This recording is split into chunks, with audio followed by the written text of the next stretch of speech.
Então aqui, ó, os paralelos. E vamos encerrar, vamos para a conversa, nós vamos conversar agora. Algumas semelhanças entre o caso PCBista, do Partidão, e o caso petista. O PCB, ele foi fundado em 22, após a vitória bolchevique, e no processo revolucionário. Os rompe com o anarquismo, os marxistas aí conseguem conceber a importância do marxismo e do leninismo e organizam o Partido Comunista Brasileiro. Aí eu esqueci de falar que daqueles 71 ali, existia um grupo comunista, o Partido Comunista do Brasil, mas tinha um núcleo comunista, um dos mais fortes núcleos comunistas, em 22, era aqui de Livramento. E coincidentemente, e por uma ironia da história, esse grupo não conseguiu ir porque não tinha, ou ia de trem, ou ia a cavalo na época, né? Ou navio. Não conseguiu ir até quem foi representar o partido, a seção gaúcha, os comunistas gaúchos, foi o tal de Abílio Deneghetti, que depois ele rompe com o Partido Comunista. Mas só para dizer que o Rio Grande do Sul esteve presente, então, lá no Congresso que fundou o Partido Comunista, mas os verdadeiros comunistas do Rio Grande do Sul não estiveram, por uma dificuldade de locomoção, né? Porque não tinha como viajar, não sei, de trem, e de trem até Rio de Janeiro, dava para ir de trem, nós conseguimos, ter que a Revolução de 30, ela surgiu por causa do trem. Infelizmente, essa via férrea hoje ela está sucateada, não tem mais como irmos hoje de trem até o Rio de Janeiro. Naquela época, em 22, se conseguia de trem. Até 1961, 62, era possível irmos de trem de Porto Alegre, lá de Livramento, até Rio de Janeiro, de trem. Que é muito mais ecológico, né? Tá, e o PT também surge num contexto revolucionário. Muitos não vão concordar com isso, mas ele surge, queira ou não. O contexto revolucionário da teologia da libertação, que ela tem vários componentes de transformação radical da sociedade, e no auge da Revolução Nicaragüense, que é uma revolução socialista na Nicarágua. E, muito importante, do movimento do Sindicato Solidariedade na Polônia, que era controlado pelo pela União Soviética e que rompe com a União Soviética. E o sindicato se torna um sindicato livre e questiona toda a estrutura soviética sem democracia da Polônia. O PT surge nesse momento, então, paralelo com o surgimento do Partido Comunista.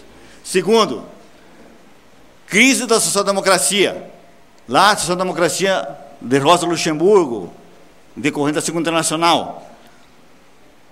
E o PT surge na decadência do populismo e do reformismo. Então, o Partido Comunista já não consegue ser hegemônico, e muito menos os social-democratas. O Partido Comunista surge no ascenso das greves de 17, e o PT surge no ascenso das greves de 78 e 79. É muito semelhante as duas. Radicalização da tática. Aqui não é 54, está errado ali, tá, pessoal? É 50. Em 50, o Partido Comunista participava de eleições, ele estava clandestino, certo? Como é que participava? Então, em 50, o Partidão teve o programa mais contundente contra o status quo da sociedade da época. E para ser candidato comunista, tinha que comprovar ser comunista, tinha que ter o atestado de comunista, mas podia ser candidato por qualquer partido, desde que defendesse o programa comunista. Isso na eleição de 50. Não elegeu ninguém, mas nós apresentamos um programa. E paralelo com essa radicalização do programa se deu com o PT em 82. Porque lá a palavra, em 50, a palavra era todo o poder, todo o poder popular. E agora era trabalho, terra, liberdade. Era um programa radical. Então, em 50, era prioridade para propagar o programa partidário, o atestado de comunista, para ser indicado como candidato popular. Os nomes eram divulgados no mesmo material. Mesmo concorrendo partidos diferentes, os comunistas, saiu uma lista dos comunistas. E o Partido Comunista publicava essa lista nos jornais, como sendo candidatos comunistas. Pagava os anúncios. O PT, prioridade para propagar a plataforma Trabalho, Terra e Liberdade, campanha comum, unitária, os nomes eram divulgados no mesmo material. Certo, Sabuco? Apesar de ter algumas...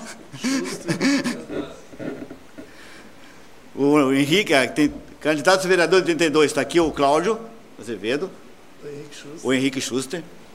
Vai terminar aqui agora mesmo, pessoal.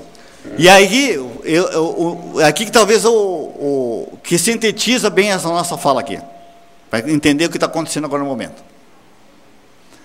Nós entender isso, nós vamos... O que eu digo é nós temos que... Só tem um trem na história. O trem do PT está descarrilhado. E por quê? Nós não falamos lá da famosa declaração de março de 58? A declaração de março de 58, ela é fruto... Quando Stalin morre, o governo que assume, o secretário-geral do Partido Comunista Soviético que assume, Nikita Khrushchev, resolve dar publicidade aos atos, às atrocidades de Stalin. E é chamado relatório secreto. Ele vai para o Congresso, 20º Congresso do Partido Comunista Soviético e publica o relatório. Isso desmorona com os partidos comunistas, com os comunistas no mundo. Ah, mas o Stalin era essa figura tão... Era isso mesmo, era um assassino. E, paralelo, anos depois, o próprio Partido Comunista Soviético publica outro relatório, só que agora é a direita, que é o Gorbachev, que também desmorona com os partidos comunistas. Então, os paralelos. Khrushchev faz o relatório pela esquerda, publica que o Stalin não era aquilo, tinha que reorganizar os comunistas no mundo. E o Gorbachev disse, não, isso aqui está tudo errado, vamos democratizar, mas a democracia que ele propunha era acabar com o comunismo. Mesmo com todas as dificuldades que era no soviético, com tudo que estava de errado lá, mas era uma sociedade, um país socialista. Entendamos como entendamos aqui o socialismo soviético. 36 anos a Declaração de Março, aprofunda a linha pacífica em prol da solidarização. O PCB reforça a linha política de conciliação nacional com a burguesia e a via eleitoral. Talvez aí esteja o maior problema do partido, quando enveredou a via eleitoral como instrumento para fazer mudanças radicais. Só a via eleitoral. Queda do Muro de Berlim, o PT. Queda do Muro de Berlim, ampliação da crise. Aí aqui, atenção, pessoal, para entender o que nós estamos fazendo aqui hoje. Ampliação da crise das experiências socialistas no leste europeu. Cai o muro, quebra a Alemanha Oriental. A Alemanha Oriental, aqueles setores que eu falei do 113, do PT, lá no lixo do PT, vários, o Zé Dirceu, por exemplo, era um dos principais líderes desse movimento, se reivindicavam lá da experiência da Alemanha Oriental. Cai o muro, cai a Berlim, o Zé Dirceu também entra. Então, para exemplificar através do Zé Dirceu, o que acontece com várias correntes do PT. Sai de lá e vai para onde? Ficam vacilando até hoje. Ou vão mais... Né? A crise do socialismo real, que é daquele socialismo lá, soviético, abala o PCB e várias correntes da esquerda do PT,